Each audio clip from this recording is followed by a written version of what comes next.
Hi guys, welcome back to our channel. Pag-uusapan naman natin ngayon si Richard Gutierrez at ang kanyang asawa na si Sara Labati.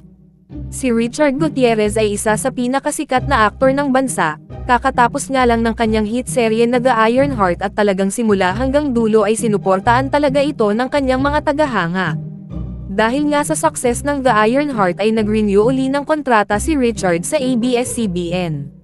Nakapirma nga si Richard ng 3 years exclusive contract sa ABS at under na rin siya ng sikat na management na Star Magic.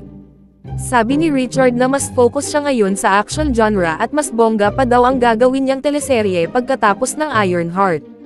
Grateful nga si Richard sa sunod-sunod na opportunities na natatanggap niya at sa bagong yugto ng kanyang karera ay ipinangako niya na mas gagalingan pa niya ang kanyang trabaho.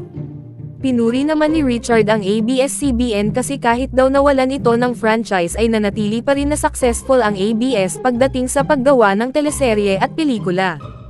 Ang sabi ni Richard, despite all the challenges of the network, alam naman natin na lahat, ang ABS-CBN ngayon ay nag-pivot at sila ngayon ang forefront in terms of digital content, collaborations and quality, world-class content.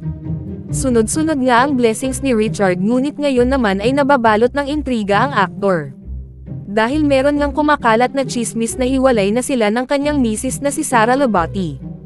Napansin kasi nga mga tagahanga ni Richard at Sara na wala na daw umano silang couple pictures, at kapag mag-upload ng picture si Richard at Sara ay ang mga anak lang nila ang kasama.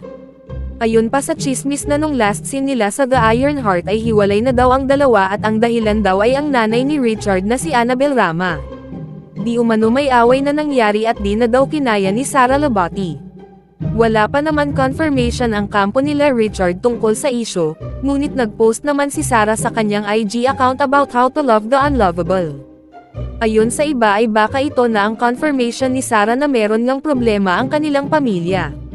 Hiling naman natin na sana ay hindi ito totoo at kung may problema man ay sana ay ma-resolve nila ito. So ano say ninyo dito guys?